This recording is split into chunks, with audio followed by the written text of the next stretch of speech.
सोलापूरमध्ये मी त्या प्रणिताई शिंदे, त्या मागासवर्गीय,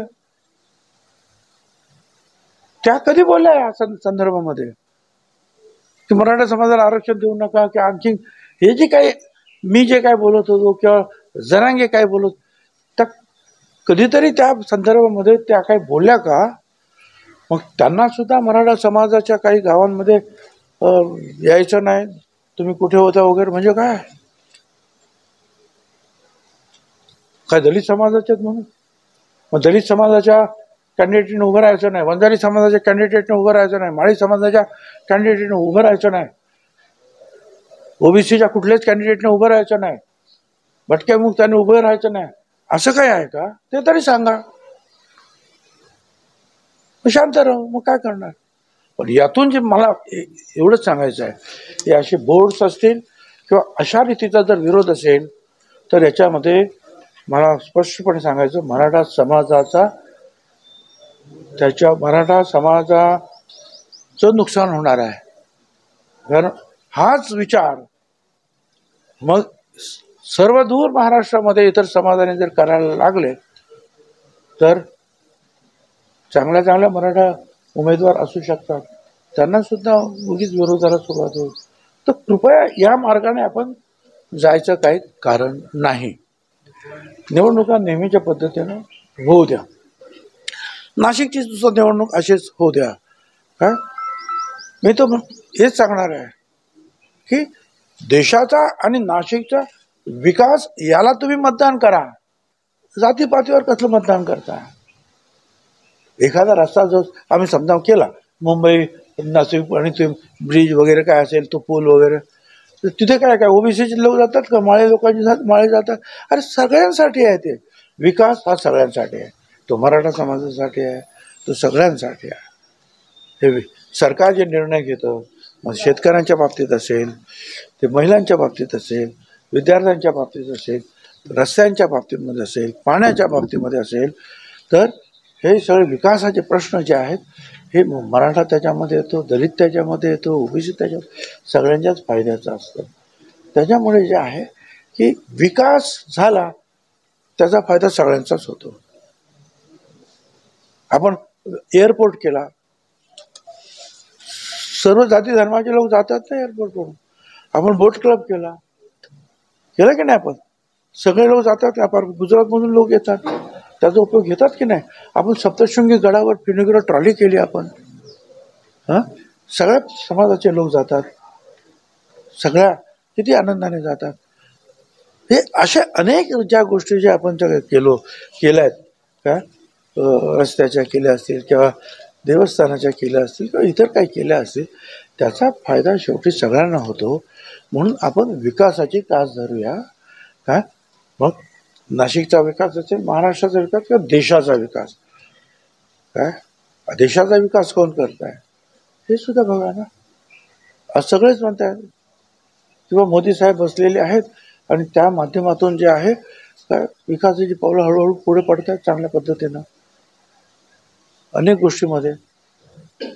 तो विचार तुम्हाला पटतो की नाही विकासाचा, याचा विचार करा. जातीपासून कसलं तुम्ही मतदान करत असले.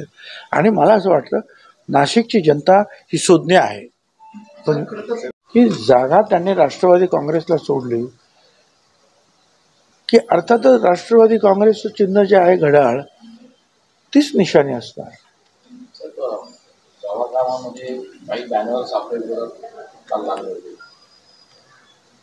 मला कळलं ते, आणि तो मीडियामध्ये सुद्धा आलं, वर्तमानपत्रामध्ये सुद्धा आलं. ते असं की मराठ्यांना विरोध करणाऱ्या छगन भुजबळला मतदान करू नका वगैरे असं काही ना, असंच आहे.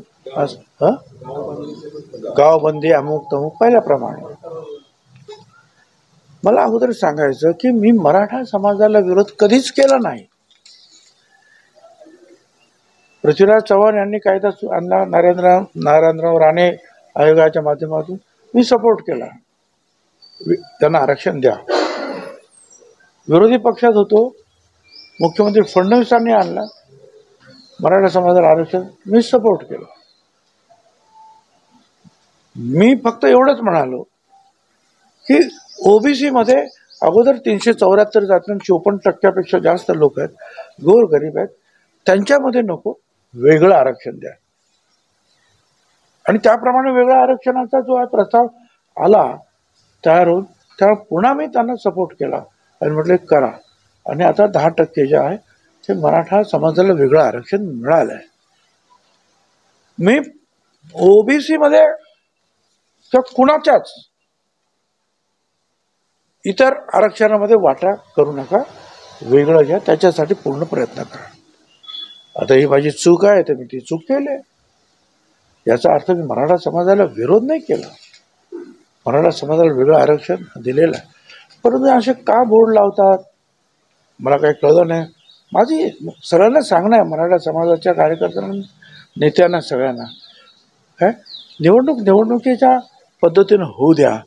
आता काही दिवसापूर्वी वर्तमानपत्रात आणि मीडियामध्ये हे आलं की BJPच्या ज्या उमेदवार म्हणजे महायुतीच्या उमेदवार पंकजाताई मुंडे ह्या कुठे गावात गेल्या, 1-2 ठिकाणी तिथे सुद्धा मराठा समाजाच्या कार्यकर्त्यांनी त्यांना अडवलं. अरे त्याचा विचार काहीच बोलल्या नव्हत्या ना. का कुठच्या मिटिंगमध्ये भाषण केलं त्यांनी? काय मराठ्यांच्या विरुद्ध ते बोलल्या? काहीच बोललेल्या नाहीत ना त्या. भुजबळांना बोललं समजू शकलं, अरे पण त्या काहीच बोलल्या नाही. मग त्यांना का विरोध करता तुम्ही? हे चूक नाही, वंजारी समाजाचे आहेत म्हणून कशासाठी? परत ते परत सोलापूरमध्ये मी त्या प्रणिताई शिंदे घरा नव्हता, मला तिकीट द्या, मागणी सुद्धा नव्हती.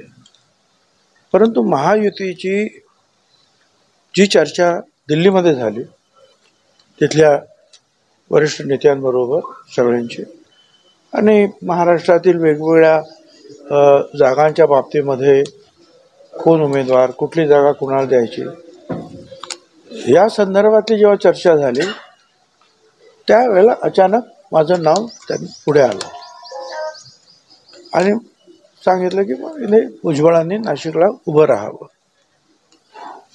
याची काही कल्पना आम्हाला सुद्धा नव्हती. होळीच्या दिवशी आम्ही इकडे यायला निघालो होळीसाठी म्हणून मुंबईवरून नाशिकला. तर अर्ध्या वाटेतूनच आम्ही परत गेलो बोलवलं म्हणून, आणि त्यांनी सांगितलं की असं असं जे आहे ठरलेलं आहे आणि ते वरिष्ठ पातळीवर ठरलेलं आहे. तर मी म्हटलं मला एक दिवशी विचार करू द्या, उद्या सांगतो. आणि बराच विचार केल्यानंतर आम्ही दुसऱ्या दिवशी आमच्या चीफ अजितदादा, प्रफुल्ल पटेल या सगळ्यांना सांगितलं. त्या अगोदर मी फडणवीस यांच्याबरोबर सुद्धा चर्चा केली की बा काय आहे, हे खरं आहे का, असं काय?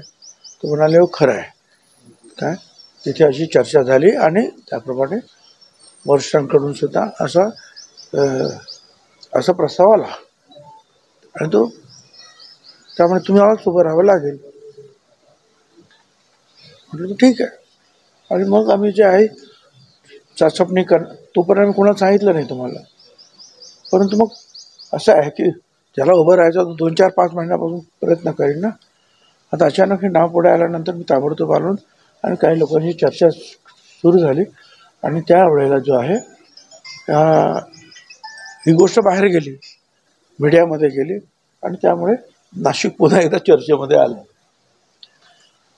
आता त्यानंतर असं जे काही दिसतं आहे मीडियाच्या माध्यमातून की इथले जे स्थानिक आमचे जे आता जे खासदार आहेत शिंदे गटाचे, हेमंत गोडसे यांनी फार लावून धरलेले आग्रह आहे. त्यामुळे तिथे काही चर्चा सुरू आहेत. माझ्यापुरतं मी हेच सांगेन की जो निर्णय ते देतील तो मला मान्य आहे आणि महायुतीसाठी आम्ही सगळे एकजुटीनं काम करणार. काय आता काय चर्चा असेल तर त्यांनी तो प्रश्न सोडवावा. चिन्ह नेमकं कोणतं असेल तिचं नेतृत्व करण्यासाठीचं आहे असा महिला प्लॅनचा आहे आणि त्यामुळे आपल्याला हा आग्रह वरतूनच करण्यात आलेला असं कळते. तुमची तयारी असेल देशातल्या ओबीसीचं नेतृत्व करण्याची? भाई तुम्ही काय म्हणतात हे मला माहीत नाही आहे. एक दुसरं स्वतः प्रधानमंत्री मोदी साहेब हेच ओबीसी आहे, तेच ओबीसीचे मोठे नेते आहेतच ना आपोआपच जण. त्यात काय प्रश्न येतोय? आणि माझ्याबद्दल म्हटलं तर त्यांनी कुठेही मला जर काम महायुती काम करायला सांगेल ते काम करायला माझी तयारी आहे. यापूर्वीसुद्धा रामलीला मैदान समता परिषदेने आम्ही भरवलेलं आहे फुल. 7 लाखाची पटणाला गांधी मैदान बिहारमध्ये आम्ही, तुम्ही अनेक तुमच्यापैकी लोक होते, हिंदुस्थानात मिटिंग घेतली. ओबीसीसाठी मी इथेच लढतो असं नाही आहे, देशभर मी काम करत असतो. अर्थात कधी जास्त काम होतं, कधी कमी काम होतं, पण महायुतीच्या नेत्यांनी किंवा तुम्ही म्हणता त्याप्रमाणे खरोखरच दिल्लीच्या ज्या शीर्ष नेत्यांनी काय एखादी जबाबदारी दिली तर करू, का नाही करायची? जर का निवडणूक हीच फक्त जबाबदारी आहे का? काम कसे करते? धन्यवाद. महायुतीमध्ये काही जागांवर भाजपचं एक लिस्ट आलेलं तुम्ही आहे. सातारी नाही, मुख्यमंत्र्यांची एक लिस्ट आलेली आहे, फक्त राष्ट्रवादीची लिस्ट आलेली नाही. कधीपर्यंत जागा आपल्याकडनं येते? अरे आता महाविकासमध्ये पण तेच चाललेलं आहे हा, आणि महायुतीमध्ये सुद्धा काही प्रमाणात थोडा चर्चा होते आहे. पवार काल परवा तर तुम्ही अशी न्यूज द्यायला सुरुवात झाली की पवार साहेब सातारला उभं राहणार. कोणीतरी मला सांगितलं, खरं आहे का? हां, बरोबर असं कसं होईल? अर्थात त्यांनी जर ठरवलं काय, आणि ते काय ठरवतील हे ना सुप्रियाताईला समजणार आहे ना घरामध्ये वहिनींना समजणार आहे. आणि त्यांनी एकदा ठरवलं ना काय, तर ना ते सुप्रियाताईचं ऐकणार ना त्या वहिनीचं ऐकणार. ते नेतृत्व वेगळं आहे. ते मी खरं नाही ऐकलं म्हटलं असं, कारण ते काही कॉलर अशी गेली वगैरे वगैरे ती गंमत त्यांची.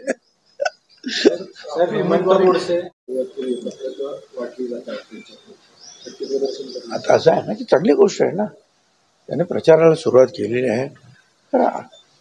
काय शेवटी तिकीट कुणाला जरी मिळेल त्याला त्याचा फायदा होईलच ना, नाही का? त्यांना तिकीट मिळालं त्यांना फायदा होईल, आणखी कोणाला तिकीट मिळालं त्याचा फायदा होईल. प्रचारात मी काय, ते काय, इतर लोक काय, भाजपचे आमचे आमदार काय, सगळ्यांनी एकत्रित काम करायचं आहे आपण सगळ्यांना.